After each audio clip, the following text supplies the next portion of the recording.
All right, boys, start offloading your bags. yelled the hostel master. I assume you all know the rules, but for the sake of it, I'm going to state it again. Rule number 1. No contraband items. If any of that is seen in your bag, you're going to clean the hostel for the whole of the week with just toothbrush. Rule number 2.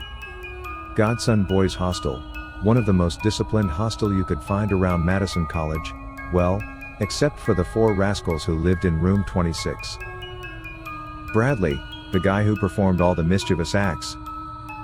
Japheth, this one was the most innocent of them but nevertheless still mischievous. Then there was James, the liar. He was called that because he could lie his way out of anything. Last but not the least was Kelvin, the most cunning. He was the one who always came up with all their mischievous acts. They were never up to any good when you saw the 4 of them together. Sunday, November 7th, first day of the school session, they were up at around 9:26 playing with an Ouija board. The Ouija board was believed by many as an instrument to summon demons. It was believed that the demon could help you predict your future. All you had to do was start the game, and you went about it by asking a yes or no question, while the demon would answer by moving a small heart-shaped piece of wood, called planchette, to the answer it wanted to give. The boys were still playing at around 10:19, when a power surge hit the town and left everyone in darkness. It was too dark and they had no idea where they left their torches, so they abandoned their game. Bradley was woken up by a few minutes past 12 midnight by a gentle tap. And in his unconsciousness he walked straight to the toilet to urinate. James was in the toilet when he got there, but he was too sleepy to wait for him, so he urinated on the floor close to the toilet. When he got back into the room, he was met with shock when he saw James lying comfortably on his bed.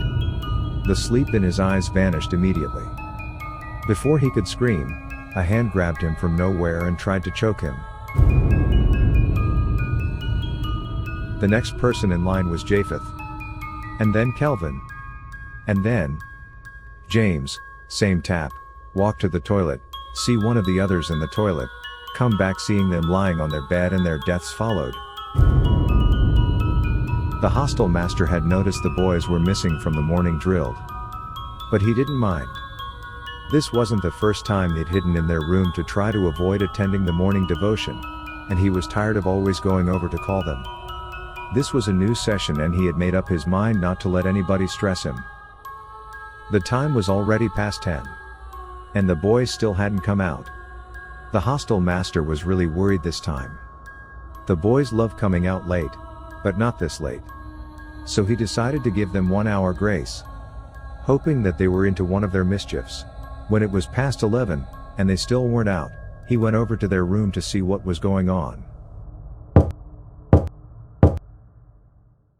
After knocking on their room for more than 30 minutes without getting any response, he had the duplicate key. He decided he would open the door and check if there is any problem. The moment the door bust open, the first thing he saw was 4 boys dangling about with ties hung down from the roof around their necks. The hostel master wanted so much to believe it was one of their usual pranks, so he went over and pushed Japheth a little, but the only response he got from the cold, lifeless body was more dangling. The police was called. They arrived at the scene 10 minutes later. After gathering all the information they needed from the witnesses around, they handed the case over to the homicide department. The detective in charge of the case was Detective Barry. Detective Barry had worked in the police force for over 15 years, and was also the head of the homicide department. One of the officers working on the scene found an Ouija board, and suggested it would have been a demon who attacked the boys and hunted them. The detective waved his suggestions away. He was a man who didn't believe in the supernatural. He felt science had an answer for everything, and after witnessing a scene like this, with 4 boys mysteriously hanging down by their ties on the same spot, you'd feel this would change his mind. But the man was a hard nut to crack. The boys were brought down and carried in an ambulance to the morgue for autopsy. And then the room and the entire hostel was sealed till further notice. The autopsy report showed that they had been strangled before they were hung. But the weird thing was that the fingerprints found on their neck was their own fingerprints. It was simply impossible for someone to strangle themselves, Then who hung them up? These questions kept driving the detective further into more confusion. And he was still bent down on believing it didn't have anything to do with the supernatural. The detective went further to run some brain scans on the boys. The report showed no sign of mental illness or whatsoever. After 1 week of head banging and sleepless night of investigation, the detective was still nowhere close to even getting to the beginning of the case. This was the first time in his 15 years of service he was finding himself in such a dilemma. It was either he continued a fruitless search on a road he knew was heading nowhere or actually believing. The case was one that involved some supernatural forces, which would be him going against his personal belief. He knew it was more of a waste of time if he continued his search from the comfort of his office.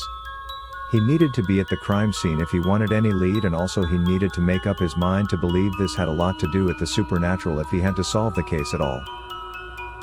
He packed the important things he needed and headed down to the hostel. The seal was still intact when he got there, which means nobody had gone there since the incident. While he was trying to set his things down to begin his work, he noticed a shadow under the door.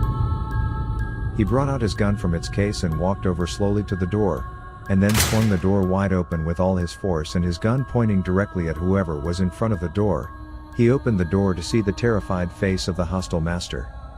He questioned him of what he was doing crawling around the building, and the hostel master said he had seen someone walking into the hostel and he had come to check who it was. After much discussion, the hostel master asked if he could be of any help. Claiming he knew a lot about the boys and what they liked to do, the detective didn't really need any help. But then, now that he was thinking about it, he didn't really want to stay alone in a room where 4 boys were hung. So he agreed to accept the help from the hostel master. They began hosting about different things, and as they hosted, time went by like the ghost. It was an afternoon turned night in no time, and by the time it was already past 11 in the evening, the detective slept off.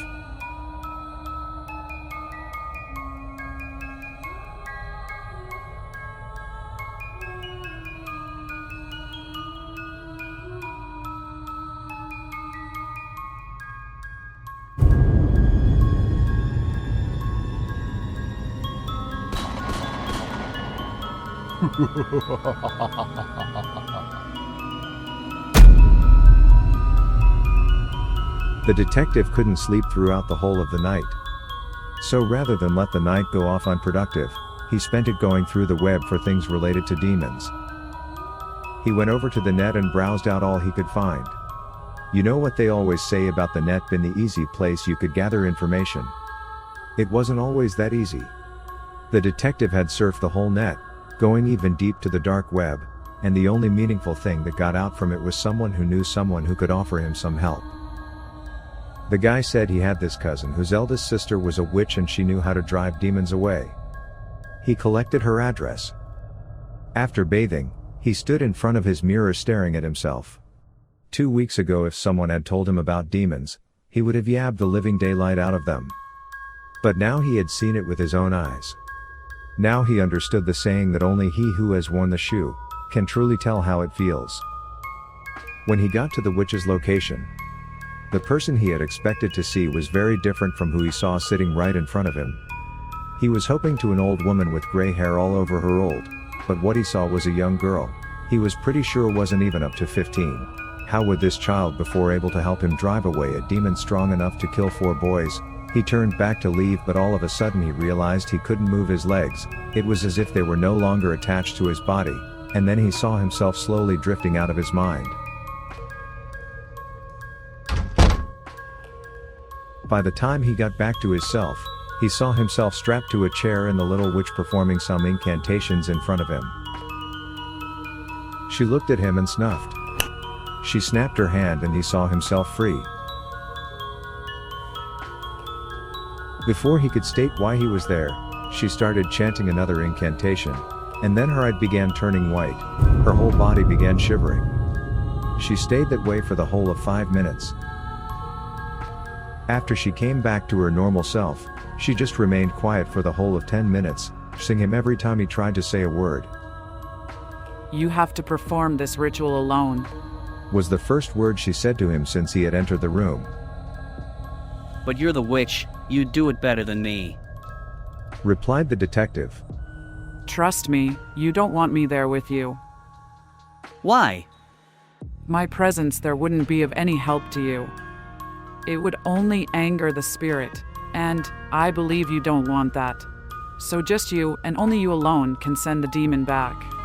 I'll give you the things you need to drive the spirit away. Pay proper attention, because if you do it wrong, you will be putting your life in danger. The witch listed the rituals for the detective. The ritual involved 3 stages, but before the ritual he'd have to create a protection to stop the spirit from harming him. While he performed the rituals, the danger he'd have to face would be when he would be performing the 3rd ritual, which was the last stage. The 3rd ritual involved him trapping the spirit inside a bottle, and to do that he had to use the bottle to touch the spirit. The witch gave him the list of the things he needed for the ritual, and eggs and ash for the protection spell. 2 candles, a drop of his blood, a strand of hair from each of the boys was needed for the 1st ritual. For the 2nd ritual, he needed to burn everything and put the smoke inside the bottle. The bottle was the only thing he needed for the 3rd ritual of high was basically the trapping of the spirit. In order to send the demon away, he needed to go back into the room and perform the rituals in the presence of the demon. If he did it right, everything would be back to normal. He knew whatever he did would read in the newspaper tomorrow. But what was it going to be? Would the headlines read, "Local detective found hanging down a ceiling fan"? Or, "Local detective finally unravels the mystery behind the death of 4 students who were found hanging down their ceiling fan"? He had nothing to lose though, and yet everything to gain. The next day the detective went to the hostel as usual, and called a close friend of his. He put everything together, but when he was about to lit the fire, a gust of wind blew him away.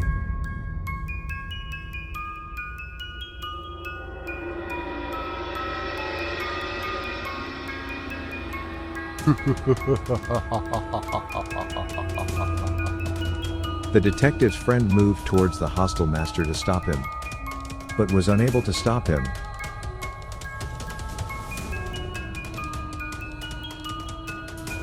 At this point the detective lit the fire.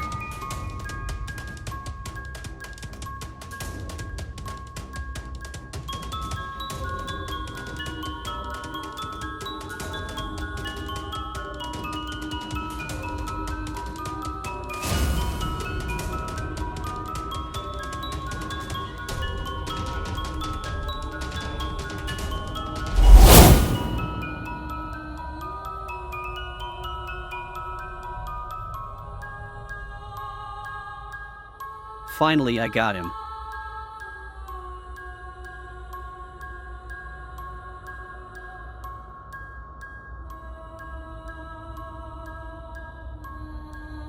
Sunday, November 28th, after cleanup on the hostel. It was now ready for use by students.